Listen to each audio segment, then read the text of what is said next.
अस्सलाम वालेकुम स्टूडेंट्स, कैसे हैं आप सब लोग। उम्मीद करती हूँ आप सब खैरियत से होंगे। अल्हम्दुलिल्लाह मैं भी बिल्कुल ठीक हूँ। और आज का जो हमारा टॉपिक है this is scope of plant taxonomy. छोटा सा टॉपिक है, चैप्टर 1 जो आपका चल रहा था उसी का सेकंड टॉपिक है। और चैप्टर 1 हमारे पास बॉटनी पेपर बी का आज इंशाल्लाह कंप्लीट हो जाएगा। और इसके बाद जो है फिर हम इंशाल्लाह सी डी और नेक्स्ट चैप्टर इसका जो है वो भी स्टार्ट हो जाएगा। ठीक है जी। तो उससे पहले कि हम लेक्चर को स्टार्ट करें, आपने वीडियो को लाइक कर देना है, ज़्यादा से ज़्यादा इसको शेयर करना है, चैनल को सब्सक्राइब करना है। और इसके अलावा जो है आप इंस्टाग्राम पे पाक बोटैनिस्ट ऑफिशियल फॉलो कर सकते हैं। और किसी भी तरह की क्वेश्चन क्यूरी, कुछ भी आपको हेल्प चाहिए, नोट्स या कुछ भी, तो आप उसके लिए वहां पे डीएम कर सकते हैं। इंशाल्लाह आपको रिस्पॉन्स दिया जाएगा एज अर्ली एज पॉसिबल इंशाल्लाह। ठीक है जी, तो लेट्स गेट स्टार्टेड। अब सबसे पहले हमारे पास है स्कोप ऑफ प्लांट टेक्सोनॉमी। छोटा सा चैप्टर है, कुछ हमने इसके बस पॉइंट्स आज ही याद कर लेने या देख लेने कि कैसे जो है वो उसका स्कोप बनता है। The scope of the plant taxonomy is diverse है बिकॉज ये बहुत ज्यादा फील्ड्स जो हैं वो डिफरेंट फील्ड्स में इसका रोल है। अब आप समझ तो गया ना कि प्लांट टेक्सोनॉमी एक्चुअल में है क्या चीज। प्लांट टेक्सोनॉमी ऐसी साइंस है जिसमें हम पौधों के बारे में या प्लांट्स के बारे में ये स्टडी करते हैं कि वो किस तरह से ग्रो किए, उनकी कौन सी कैरेक्टरिस्टिक्स हैं, उनको हमने कैसे क्लासीफाई किया, ठीक है, और कौन से प्लांट्स एक ग्रुप में रखे जा सकते हैं, कौन से प्लांट्स दूसरे अलग ग्रुप में रखे जा सकते हैं, और उस बेसिस पे इनकी क्या क्या कैरेक्टरिस्टिक्स हैं। तो ये एक्चुअल है प्लांट टेक्सोनॉमी। अब इसका जो स्कोप है, इसकी इंपॉर्टेंस, इसकी अहमियत जो है वो एक डाइवर्स है। डाइवर्स मतलब इतनी ज्यादा है कि वो हर तरह के साइंस के जो फील्ड्स हैं या प्लांट साइंसेस की जो डिफरेंट ब्रांचेस हैं उसमें इसका बहुत ज्यादा रोल आ जाता है। अब वो किस तरह आता है, कुछ उसके इंपॉर्टेंट पॉइंट है। It does not only help the botanist, ये सिर्फ बोटेनिस्ट को ही हेल्प नहीं करते but also other fields in the pathology and the pharmacology. ये पैथोलॉजी और फार्माकोलॉजी के में भी हेल्प करेंगे। अब पैथोलॉजी और फार्माकोलॉजी एक्चुअल में होती क्या है। Pathology is the science to study the disease causing agents और पैथोजेंस। पैथोजेंस के बारे में जब हम स्टडी करते हैं, जब आपने पैथोजेंस के बारे में स्टडी करना है, प्लांट्स में भी जाहिर है जैसे एनिमल्स में डिसीजेज होती हैं, बीमारियां होती हैं, इसी तरह प्लांट्स में भी होती हैं। जब आप ये स्टडी करोगे कि इस प्लांट को ये वाला डिसीज लगा है या ये बीमारी हुई है, जैसे टोबैको मोज़ेक वायरस है, सिंपल टोबैको मोज़ेक डिसीज वो कॉज करता है।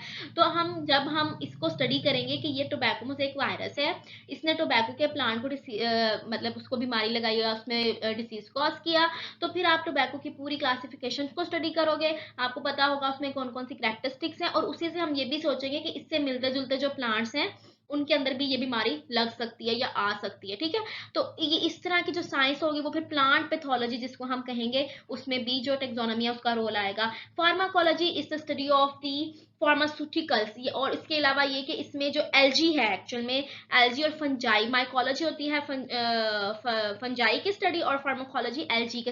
तो इस तरह क्या होता है कि हम उसके बारे में स्टडी करते हैं, तो उस टाइम पे भी हमें टेक्सोनॉमी के बारे में पता हो, क्लासिफिकेशन के बारे में पता हो, तो फिर हम इन चीजों को जो है वो साथ साथ लेकर चल सकते हैं। उसके बाद आती है हमारे पास plant taxonomy has close link between the morphology and anatomy and embryology. अब ये तीनों ब्रांचेस ऐसी हैं जिनके दरमियान में एक क्लोज लिंक है। मॉर्फोलॉजी मतलब स्ट्रक्चर्स कैसे हैं, तो फिर लीव्स का स्ट्रक्चर, स्टेम्स का स्ट्रक्चर, कोई भी उसमें रूट्स का स्ट्रक्चर, जिस भी प्लांट के पार्ट का आपने स्ट्रक्चर स्टडी करना है, तो साथ उसमें टेक्सोनॉमी आ जाएगी कि कौन से प्लांट्स जो हैं जिनके एक जैसे लीव्स हैं, कौन से प्लांट्स हैं जिनकी एक जैसी स्टेम्स हैं, तो ये मॉर्फोलॉजी के साथ रिलेट कर देगा। एनाटॉमी के साथ जब आप उसके इंटरनल स्ट्रक्चर को देखोगे, प्लांट का जो अंदर से सारा स्ट्रक्चर है, स्टेम के अंदर इंटरनल स्ट्रक्चर क्या, उसमें जाइलम फ्लोएम्स हैं, उसमें वेसल्स हैं, बंडल्स हैं, क्या चीज है क्या नहीं, तो जाहिर है वो भी टेक्सोनॉमी के साथ फिर रिलेट करेगी।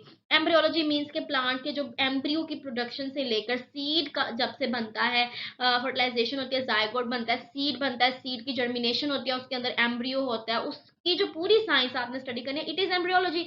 तो उस टाइम पे भी आपको टेक्सोनॉमी की जरूरत पड़ेगी कि कौन से प्लांट्स ऐसे हैं जिनके एम्ब्रियो में कुछ डिफरेंट कैरेक्टरिस्टिक्स हैं, प्लेसेंटेशन डिफरेंट है, उसकी जो है डिफरेंट, उसमें फूड का क्राइटेरिया, जर्मिनेशन के पॉइंट डिफरेंट है, उनका जो जर्मिनेशन करने के लिए जो जो चीज उनको चाहिए वो उनकी मुख्तलिफ है। तो टेक्सोनॉमी जो है वो हर तरह की ब्रांच में फिर अपना रोल प्ले करेगी। पैलिनोलॉजी होती है, palynology is the study of the placentation in plants, जैसे पेराइटल प्लेसेंटेशन है, टर्मिनल प्लेसेंटेशन है, मींस के सीड के अंदर एम्ब्रियो, ओवरी के अंदर जो जाइगोड है, जो स्पर्म अंदर ज्यादा फर्टिलाइजेशन होती है, ओवरी बनते हैं, वहां पे एग की प्लेसेंटेशन कैसी है, तो ये सारी चीजें जो स्टडी करनी है ये हमने पैलेंटोलॉजी में करनी है। मैं साथ साथ आपको एक ब्रीफ सा कॉन्सेप्ट दे रही हूँ हर ब्रांच का, ताकि आपको अंडरस्टैंडिंग हो जाए कि ये कौन कौन सी ब्रांचेस हैं एक्चुअल में। Palaeobotany is the study of the fossils of the plants. आप कह लो कि जैसे आप पैलियोंटोलॉजी होती है वैसे ही पैलियोबॉटनी है, आप में इसमें सिर्फ और सिर्फ प्लांट्स के फॉसिल फ्यूल्स को स्टडी करना है, तो उसमें भी टेक्सोनोमी का रोल आ जाएगा। साइटोलॉजी जब आपने सेल बायोलॉजी देखनी है, प्लांट्स में सेल्स कैसे होते हैं, प्लांट सेल होता किस तरह से, उसमें सेल वॉल होती है, आपको पता है एक मेन डिफरेंस है प्लांट सेल और एनिमल सेल में। तो फिर उसके अंदर ऑर्गेनल्स का भी फर्क आता है, उसकी शेप भी चेंज होती है, उसमें डिवीजन का प्रोसेस भी चेंज हो जाता है।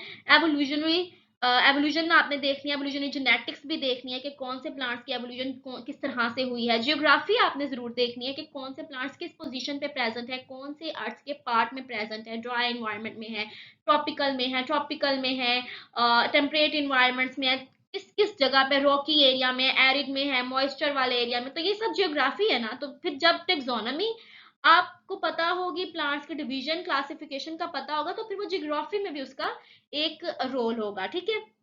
उसके बाद it owes the such it owes to the many disciplines, बहुत से डिसिप्लिन्स के साथ इसका जो है वो कनेक्शन है, which has played the significant role in its process and its credits of the great help. अब क्या है कि जाहिर है जब वो इतनी ज्यादा ब्रांचेस में हेल्प कर रहा है, डिफरेंट डिसिप्लिन्स हैं जिसमें प्लांट टेक्सोनोमी का रोल है, तो इसका क्रेडिट भी जाता है डिफरेंट ब्रांचेस के साथ which related to the plant science. जो भी ब्रांचेस हैं वो सब प्लांट साइंसेस की ब्रांचेस, डिफरेंट प्लांट साइंसेस की ब्रांचेस के साथ भी इसका क्रेडिट जाएगा टेक्सोनोमी का। ठीक है। अच्छा, उसके बाद next point is the plant taxonomist have the significant role in the agriculture, horticulture. अब एग्रीकल्चर आपको पता है एक ज़रूरी शोबा है जिसमें आपने पौधों को लगाना है, क्रॉप्स को उगाना है, डिफरेंट आपने जो है उसमें यानी आपने डिफरेंट प्लांट्स को जब आपने ग्रो करवाना है, कौन सी इन्वायरमेंट में ग्रो करेंगे, कैसी फर्टिलाइजेशन फर्टिलाइजर्स यूज किए जा सकते हैं, कौन कौन सी चीज उसके लिए हेल्पफुल है, तो ये एग्रीकल्चर आ जाएगा। हॉर्टिकल्चर एक्चुअली जी प्लांट टिश्यू कल्चरिंग होती है जिसमें हम टिश्यूज को ग्राफ्टिंग करके, टिश्यू ग्राफ्टिंग, टिश्यूज को ब्रेक डाउन करके उनको तोड़ के प्लांट की, जैसे कल में लगाना नहीं कहते, जैसे गुलाब की लगती है, रोज प्लांट की आप करते हो ग्राफ्टिंग, उसको हम कहते हैं कि कल में लगाते हैं, मतलब उसकी छोटी छोटी स्टेम्स के पार्ट्स करके उनको तोड़ के तो हम नेक्स्ट एक सॉइल के पॉट में उसको डाल देते हैं, वो वहीं से नया पौधा उग जाता है। तो ये सारी साइंस जो है ये भी हॉर्टिकल्चर में आती है। इसमें फ्लावरिंग बहुत ज्यादा आती है, जो हॉर्टिकल्चर की साइंस है इसमें फ्लावरिंग प्लांट्स जो उनकी बहुत बहुत बहुत ही ज्यादा यूज है, क्योंकि जो फ्लावरिंग प्लांट्स होते हैं उसमें डाइवर्सिटी होती है, फिर उसकी जब हॉर्टिकल्चरिंग की जाती है तो उनको लगाया जाता है और फिर उसमें नए प्लांट्स बन जाते हैं और उनमें इतनी वेराइटीज आ जाती हैं। फ्लावरिंग प्लांट्स कभी आपने स्टडी किए हो तो वो इतने खूबसूरत और हर दर्जे की उसमें जो है ना वेराइटी होती है। ठीक है। एंड फॉरेस्ट्री, और जाहिर है जो जंगलात की पूरी एक साइंस है उनके बारे में, फॉरेस्ट के बारे में स्टडी करना, किस तरह से फॉरेस्ट उगाए जा सकते हैं, आर्टिफिशियल फॉरेस्ट कैसे बना सकते हैं, नेचुरल फॉरेस्ट कौन से होते हैं, उनकी क्या क्या कैरेक्टरिस्टिक्स होती हैं, तो इन सब में भी टेक्सोनोमी का ही रोल है। टेक्सोनोमी हम पढ़ेंगे तो इन सबको भी पढ़ सकते हैं आसानी से। ठीक है। जस्ट डेवलपिंग दी हाई यील्ड वेराइटीज, और मोस्टली जो हमने हाई यील्ड वेराइटीज बनानी है कि जिन वेराइटीज से हमें हाई यील्ड मिल सके, ज्यादा से ज्यादा पैदावार मिल सके, तो this is all the scope taxonomy का, हर जगह पे हर चीज में। अभी इसके अलावा और चीजें भी हैं। अब जैसे नेक्स्ट अगर हम देखें इसमें फार्मास्यूटिकल इंडस्ट्रीज है, फार्मास्यूटिकल इंडस्ट्रीज मतलब जहाँ फार्मेसीज हैं और फार्मास्यूटिकल्स बनाए जाते हैं, वहां पे मेडिसिन बनाई जाती हैं। तो जाहिर है अब हर मेडिसिन तो आर्टिफिशियली केमिकल से नहीं बनेगी ना, कुछ मेडिसिन ऐसी भी होंगी जिसमें हमें प्लांट प्रोडक्ट्स लेने पड़ेंगे। प्लांट से हम कोई ऐसी चीज लेंगे, कोई उसमें ऐसा मवाद होगा, कोई मटेरियल होगा जिसको हम यूज करेंगे और फिर उस मेडिसिन में डालेंगे और फिर उस मेडिसिन का कोई फायदा मतलब किसी भी तरह हो। तो this is all about pharmaceutical industry के। फार्मास्यूटिकल इंडस्ट्री में भी जब टेक्सोनोमी का पता होगा, प्लांट्स की डिविजन्स का पता होगा, क्लासिफिकेशन का पता होगा, कौन से प्लांट पॉइजनस हैं पता होगा, कौन से प्लांट जो हैं वो, जैसे हम डिफरेंट जो है प्लांट में वो यूज करते हैं कि टर्माइट बाइट होती हैं, दीमक को, जो वो दीमक लग जाती है ना पौधों को, उनसे करने के लिए उनके ऊपर जो मेडिसिन और केमिकल्स यूज किए जा सकते हैं। उसके अलावा जो ये वैस बाइट वगैरह है उसके ऊपर ये प्लांट्स के हम लगा देते हैं, उसमें से जो मटेरियल निकलता है, नीम के पत्ते जो है उनको ज्यादा से ज्यादा हम यूज करते हैं जब भी कोई जहाँ पे कोई चोट लगी हो या कोई इस तरह का जख्म वगैरह हो तो वहां पे उसको यूज, तो इस तरह की जो चीजें हैं एक्ने के लिए बहुत ज्यादा इंपॉर्टेंट है। तो ये जो सारी चीजें ये हमें कहाँ से मिल रही है, ये हमें प्लांट प्रोडक्ट्स मिल रहे हैं ना, हर्ब्स हैं सब, जिनको हम डिफरेंट वेराइटी डिफरेंट जो है वो जाहिर है जैसे आप एक एलोपैथी है, जैसे वो एक पूरी साइंस है, मेडिसिन केमिकल से बनती है, इसी तरह पूरी एक हर्बल साइंस भी तो है ना, जो सबकी सब बिल्कुल 100% जो है वो मेडिसिन पे डिपेंड कर रही है और प्लांट्स पे डिपेंड कर रही है, उससे हम मेडिसिन बनाते हैं। सो largely depend upon the plant taxonomy की इन्फॉर्मेशन जो है उस पर ये डिपेंड करते हैं, क्योंकि वहां से हमें पता चलेगा कि कौन से प्लांट्स यूज किए जा सकते हैं।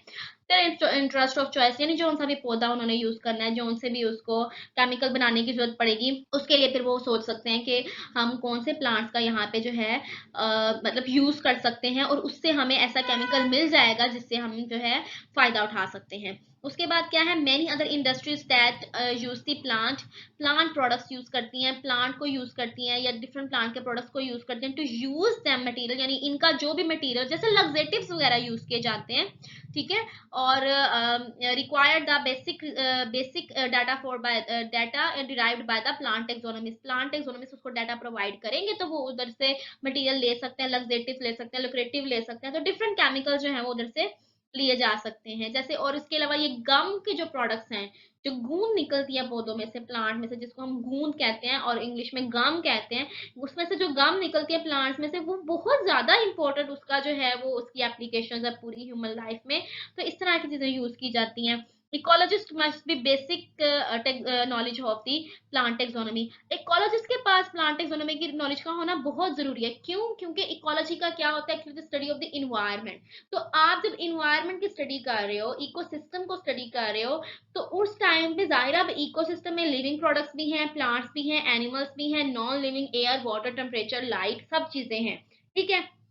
जब पूरे इकोसिस्टम को स्टडी करना है, तो आपके पास कुछ नॉलेज प्लांट टेक्सोनॉमी की भी होना जरूरी है। जब तक आपके पास प्लांट टेक्सोनॉमी की नॉलेज नहीं होगी, आप ये नहीं बता सकते कि कौन से प्लांट्स जो हैं वो किस तरह की इन्वायरमेंट में रहेंगे, वो ड्राई इन्वायरमेंट में रहेंगे, वो वेट इन्वायरमेंट में रहेंगे, कौन सी इन्वायरमेंट उनके लिए सूटेबल है, कौन सी नहीं, किस तरह के टेम्परेचर का उसका असर होता है या किसका नहीं, कौन उसको नुकसान। तो इस तरह की सारी चीजें, ये इकोलॉजी जो है उसके साथ भी प्लांट टेक्सोनॉमी का रिलेशन हो जाएगा। The hidden creatures of the fossil fuels या fossil plants that can be done with the help of the plant taxonomy। Fossils की जो पूरी साइंस है, जिसको हमने पहले पढ़ा है पैलियोबॉटनी में, आपको बताती हूँ, हम लोग गए थे थोड़ी सी, मैं आपको, इस्लामाबाद नेशनल म्यूजियम है, यस, इस्लामाबाद नेशनल म्यूजियम है, वहां पे हमने देखे थे प्लांट्स के fossils as well as animal fossils. तो वो आप मतलब आपने जब उस चीज को कंप्लीटली स्टडी किया हो, आपने देखा हो, तो आप उससे गेस कर सकते हो कि ये कौन से प्लांट्स हैं, ये कौन सी इन्वायरमेंट के प्लांट्स हैं।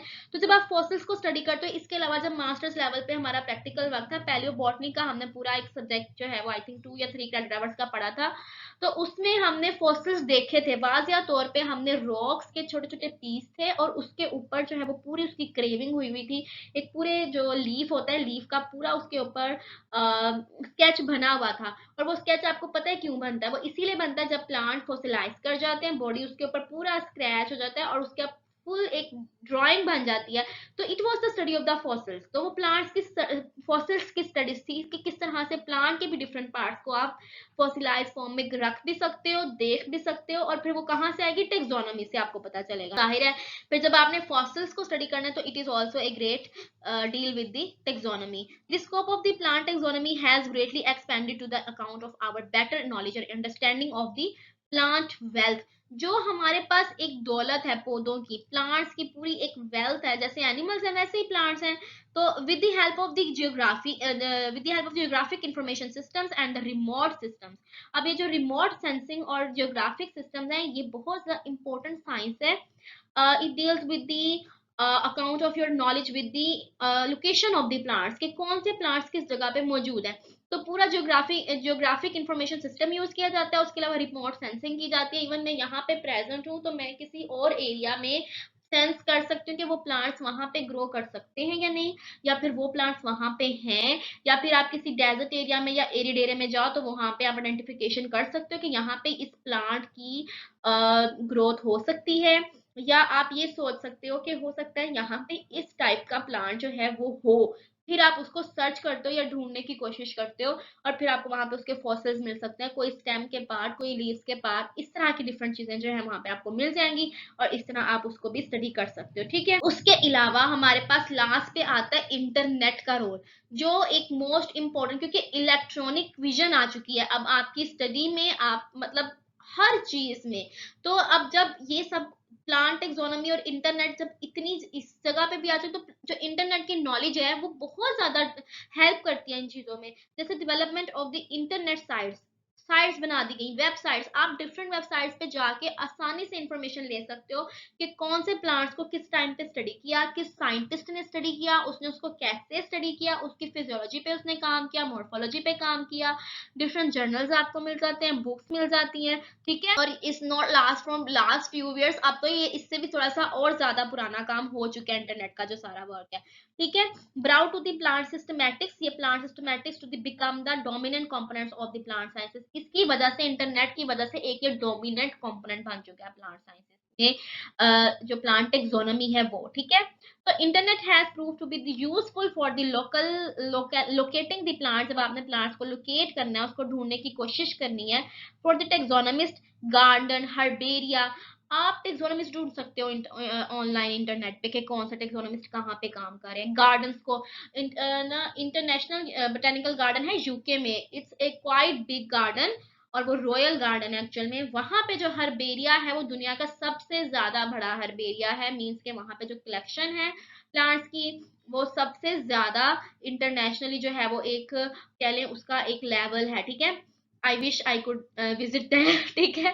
तो आप डिफरेंट बोटेनिकल गार्डन्स को आप लोकेट कर सकते हो इंटरनेट की वजह से, कि कहाँ पे कौन से बोटेनिकल गार्डन्स जो है वो डेवलप किए गए, नर्सरीज डेवलप की गई हैं, वहाँ पे किस तरह के प्लांट्स लगाए जाते हैं, कौन उनको टेक केयर करता है, लुक आफ्टर करता है। तो इस तरह की चीजें, इसके अलावा आप जर्नल्स ढूंढ सकते हो, आप बुक्स ढूंढ सकते हो। जर्नल्स का अगर आपको इस लेवल पे भी इतनी अंडरस्टैंडिंग नहीं है, एक्चुअल में ये होते हैं रिसर्च पेपर्स, ये वेबसाइट्स होती हैं और उसके ऊपर होते हैं रिसर्च पेपर्स, ठीक है। और रिसर्च पेपर्स इस तरह से कि आपने रिसर्च की होती है किसी साइंटिस्ट ने एक प्लांट के ऊपर, और उसमें किसी भी एक चीज का उसने रोल, जैसे मिसाल के तौर पे मैं आपको बताती हूँ, हमने किया था आयरन का, मैंने मेरा जो प्रोजेक्ट था उसमें आयरन की स्टडी करनी थी, मतलब sources of iron in plants, ठीक है। तो अब उसके लिए मैंने जो मटेरियल इकट्ठा करना था वो सारा करना था जर्नल्स में से, और फिर मैंने उसमें देखा जो डिफरेंट साइंटिस्ट ने जर्नल्स में काम किया, उन्होंने ये देखा कि कौन से प्लांट्स में आयरन का कंटेंट ज्यादा है, कौन से प्लांट्स में कम है। और न्यू पार्ट जो है क्विनोआ, एक प्लांट है, एक लेटेस्ट अभी हमारे एरिया में इसको ग्रो करवाने की कोशिश की जा रही है, और it's a big big source of iron, वहां से आयरन हमें बहुत ज्यादा मिलता है। उसके अलावा स्पिनिच है, स्पिनिच स्पिनेसिया ओलिरेसिया, आपने वैसे मुझे कमेंट में बताया नहीं, लेकिन मैं आपको फिर बता देती हूँ, स्पिनेसिया ओलिरेसिया स्पिनिच, जो आयरन का बहुत बड़ा सोर्स है प्लांट्स में। उसके अलावा जो फ्रूट्स हैं कुछ जिसमें आयरन की काफी ज्यादा कंसंट्रेशन है, ठीक है, ऑरेंजेस है, एप्पल्स, तो इस तरह के जो ये सब ये जर्नल्स से हमें सारा कुछ मटेरियल जो मिलता है, और फिर रिसर्च से पता चलता है कि उन्होंने आयरन के कंटेंट को स्टडी किया, किस प्लांट में आयरन का कंटेंट ज्यादा था, और प्लांट में आयरन की जरूरत क्यों है। और उसके अलावा फिर जो एनिमल उसको ईट करते हैं, जैसे ह्यूमन बींग्स हम ले रहे हैं, तो हमें भी तो आयरन की जरूरत है ना हीमोग्लोबिन में। तो इस तरह से जो है वो पूरी स्टडी जो है ये इंटरनेट की वजह से इसको पॉसिबल बनाया गया। आपने फैमिलीज की स्टडी करनी है, जेनरा की स्टडी करनी है, डिफरेंट स्पीशीज की स्टडी करनी है, तो it is all about possible with the help of internet, and it has a role in the plant taxonomy. तो ये प्लांट टेक्सोनोमी का जो है वो पूरा रोल था। आई होप कि आज का लेक्चर आपको बहुत पसंद आया होगा। As simple as possible I could do it, मैंने उसको कोशिश की कि आपको आसानी से समझा सकूं, हर चीज की डेफिनेशन और ब्रीफ कॉन्सेप्ट आपको प्रोवाइड करने की कोशिश की है। आई होप कि आपको ये बहुत ज्यादा पसंद आया होगा, और अगर पसंद आया हो तो आपने लाइक करना है, आपके लाइक से मुझे पता चलेगा कि आपको पसंद आया है कि नहीं आया, ठीक है। और इसको ज्यादा से ज्यादा शेयर करना है। मुझे दुआ में याद रखें और अपना बहुत ज्यादा ख्याल रखें। अल्लाह हाफिज।